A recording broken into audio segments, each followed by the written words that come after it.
नमस्कार। धरती पर कहीं स्वर्ग है तो कहा जाता है स्विट्जरलैंड में है। स्विट्जरलैंड अगर आप जाना चाहते हैं तो वेस्टर्न ओवरसीज आपका सपना पूरा करेगा। आप स्टडी के लिए जाइए, लेकिन कुछ चीजें हैं जो आपको देखनी, सुननी और दोस्तों के साथ इस वीडियो को शेयर करना काफी ज्यादा जरूरी है। बबली जोशी जी जो कंट्री मैनेजर हैं यूरोप की, उनसे मुखातिब तो करवा दिया। मैम बहुत बहुत स्वागत है। Thank you so much. Ma'am आपका तारुफ तो दे दिया मैंने, लेकिन सबसे खूबसूरत कंट्री की बात की जाए तो लोग सोचते हैं न्यूजीलैंड है, लेकिन स्विट्जरलैंड की अपनी बात है। स्विट्जरलैंड एक बेहतर ऑप्शन क्यों है मैम? स्विट्जरलैंड एक बेहतर ऑप्शन इसीलिए है बिकॉज स्विट्जरलैंड में ऑब्वियसली एक तो बहुत ब्यूटीफुल कंट्री है, राइट?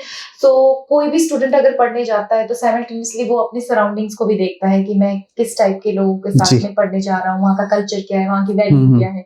तो उसमें भी देखोगे तो one of the best place है, ठीक है। अगर मैं हॉस्पिटैलिटी एंड टूरिज्म की बात करूँ तो हॉस्पिटैलिटी एंड टूरिज्म में सबसे नंबर 1 पे स्विट्जरलैंड को रखा जाता है। इसके अलावा अगर मैं यूनिवर्सिटीज की बात करूं तो यूनिवर्सिटीज भी काफी अच्छी यूनिवर्सिटीज, रेकग्नाइज्ड यूनिवर्सिटीज है ऑल ओवर द वर्ल्ड। तो इस वजह से अगर आप ओवर एंड ओवर देखोगे तो स्विट्जरलैंड अच्छा ऑप्शन बन सकता है स्टूडेंट को, स्पेशली जो students hospitality, tourism, culinary arts, bakery, pastry making इस तरह के प्रोग्राम में अपना करियर देख रहे हैं। स्विट्जरलैंड की बात करें, भारतीयों के लिए फ्लेक्सिबल है? हाँ जी बिल्कुल। क्या बात है।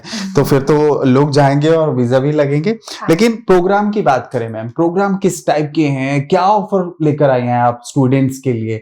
बच्चे कह रहे हैं ठीक है स्विट्जरलैंड आपके कहीं पर तो चले जाएंगे, लेकिन ऑप्शंस भी तो होनी चाहिए बहुत। हाँ जी बिल्कुल। सो अभी अगर मैं स्विट्जरलैंड की बात करूँ तो स्विट्जरलैंड में आपको डिप्लोमा प्रोग्राम्स में मिलते हैं, बिकॉज यूरोप में काफी बच्चों को ये कंसर्न रहता है कि यूरोप में सिर्फ बैचलर डिग्री मिलती है। बैचलर्स डिग्री भी मिनिमम 3.5 to 4 इयर्स की होती है, ठीक है। तो स्विट्जरलैंड एक ऐसी कंट्री है जो स्टूडेंट शॉर्ट टर्म कोर्सेज देख रहे हैं, राइट? तो आपको 1 साल का डिप्लोमा भी मिलता है, वहां पे 2 साल का डिप्लोमा भी मिलता है। अगर आप बैचलर्स करना चाहते हो, बैचलर्स आपकी 3 साल की होती है, मास्टर्स आपको 1 साल का भी मिल जाएगा, 2 साल का भी मिल जाएगा। सेम वे में डॉक्टरेट प्रोग्राम्स भी अवेलेबल है स्वीडन में। ओवर एंड ओवर आप देखोगे स्विट्जरलैंड में तो हर तरह के प्रोग्राम्स 1 साल 2 साल एज पर आपकी रिक्वायरमेंट वो सारे प्रोग्राम्स अवेलेबल है। अभी अगर मैं बात करूं बिजनेस के सारे प्रोग्राम्स आपको मिल जाएंगे। हॉस्पिटैलिटी एंड टूरिज्म के लिए ज्यादा फेमस है, तो हॉस्पिटैलिटी एंड टूरिज्म में अगर मैं जैसे बाकी कंट्रीज की बात करूं तो बाकी कंट्री में आपको normal bachelors in hospitality and tourism या टूरिज्म एग्जीक्यूटिव, इवेंट मैनेजमेंट इस तरह का प्रोग्राम मिलता है, राइट? तो अभी अगर मैं स्विट्जरलैंड में देखूं तो स्विट्जरलैंड काफी ज्यादा फोकस्ड है, क्योंकि वहां पे आपको कलनरी आर्ट्स के भी प्रोग्राम मिल जाएंगे, बेकरी का भी प्रोग्राम मिल जाएगा, स्पेशलाइजेशन इन वाइन मिल जाएगा, फूड टेस्टिंग मिल जाएगा। तो these are very specialised and very designed programme. तो अगर कोई बच्चा डिटेलिंग में इस इंडस्ट्री को समझता है और इस इंडस्ट्री में जाना चाहता है तो वो हर तरह के प्रोग्राम आपको स्विट्जरलैंड में मिलता है, ठीक है। अभी अगर मैं बात करूं ट्यूशन फीस की, तो अगर हम बिजनेस रिलेटेड प्रोग्राम देखते हैं तो मिनिमम आपका 8 से 9 लाख का ट्यूशन फीस आता है, जो कि बहुत ही बेयर मिनिमम है। लोग तो कह रहे हैं खर्चा बहुत है, खर्चीला है स्विट्जरलैंड। हाँ जी, मैं बताना चाहती हूँ खर्चीला इसीलिए है बिकॉज इट इज वर्ल्ड की one of the expensive countries, ठीक है। सो हॉस्पिटैलिटी एंड टूरिज्म प्रोग्राम अगर आप देखते हो नॉर्मली भी काफी एक्सपेंसिव होता है। अभी फॉर एन एग्जांपल कोई पेस्ट्री का कोर्स करने जाना चाहता है स्कॉटलैंड में, तो वहां पर भी 30-40 लाख की फीस आती है, बिकॉज ये प्रोग्राम ही ऐसे होते हैं क्योंकि इसमें कल को आप अगर सर्टिफिकेशन लेते भी हो तो you also get a highest paid job. इस रीजन की वजह से इन स्पेशलाइज्ड प्रोग्राम की फीस एक्सपेंसिव है। अभी जैसे अगर मैं बात करूं स्विट्जरलैंड में 18 से लेके 25 लाख के अंदर आपका बजट आता है, बट इस जो आपका ये ट्यूशन फीस है दिस इंक्लूड्स योर 1 साल की ट्यूशन फी प्लस आपका फूड एंड लिविंग कॉस्ट। सो ये नहीं है कि सिर्फ आप अकेले ट्यूशन फीस 25 लाख रुपए का पे कर रहे हो, इसमें आपका लिविंग एक्सपेंस भी इंक्लूडेड है। तो एवरेज अगर आप देखोगे कि 12.5 लाख की आपकी फीस हो गई, 12.5 लाख का आपका लिविंग एक्सपेंस हो गया, दोनों को कंबाइन करते हो तो 25 लाख का एक्सपेंस है। यूनिवर्सिटीज जो वहां पर हैं, जो आप बता रही हैं, ठीक है, बच्चे ने खर्चा भी कर दिया, कल को वो प्लेसमेंट भी करवाती हैं फिर?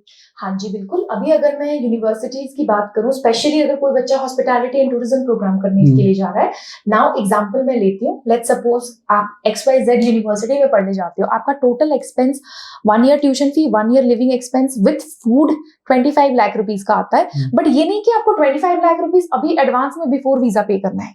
बिफोर वीजा आपने सिर्फ 1.5 से 2 लाख का खर्चा आता है आपका, बाकी जो रिमेनिंग बैलेंस है वो सारा आपका आफ्टर वीजा जाएगा। यानी कि वीजा आने के बाद। ओके ठीक है। सो अब अगर मैं प्लेसमेंट की बात करूं तो अगर आप सर्टेन डिग्रीज, ये जो सर्टिफिकेशन कोर्सेज या बैचलर डिग्री करते हो, तो आपको प्लेसमेंट मिलती है top notch hotel in hospitality and tourism industry के साथ में all over the world.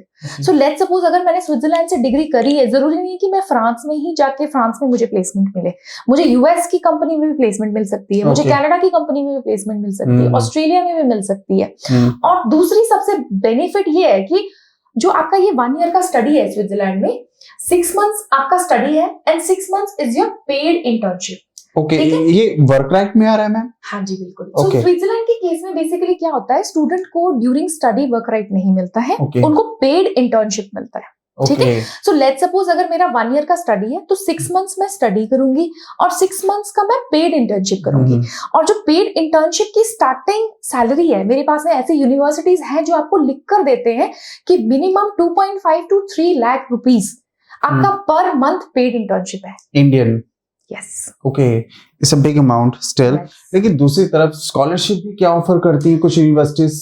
Yes बिल्कुल। अभी अगर जैसे आप 2 साल के डिप्लोमा प्रोग्राम में जाते हो, राइट, सो 2 साल के डिप्लोमा प्रोग्राम में आप टेक्निकली देखोगे कि अगर आपकी जो स्टडी है वो सिर्फ 1 ईयर ही है, because 6 month study 6 month internship. So अब इस केस में अगर स्टूडेंट ऑप्ट करता है कि मैं 2 साल की फीस इकट्ठा पे करूंगी, ठीक है, तो उस केस में काफी अच्छा अमाउंट अप्रोक्सीमेटली 5 to 8 लाख के बीच में स्टूडेंट को स्कॉलरशिप मिल जाती है। सेटल होने का मौका देता है स्विट्जरलैंड? सेटल होने का स्विट्जरलैंड में जब तक आप अपना जॉब नहीं सिक्योर करते तो उस केस में आप सेटल नहीं हो सकते। So internship is the right time to secure your job. तो एक बार आपके पास जॉब आ जाता है, फिर उसके बाद आप सर्टेन ईयर उस कंट्री में रहते हो, फिर आप अपना पीआर अप्लाई कर सकते हैं। ठीक है, बहुत बहुत धन्यवाद। तो बबली जोशी जी ने बताया स्विट्जरलैंड जाना क्यों आसान है और किस तरीके से दुनिया की बेहतरीन कंट्रियों में से, यानी कि धरती का स्वर्ग स्विट्जरलैंड एक बेहतर ऑप्शन हो सकता है हर तरफ से। नमस्कार।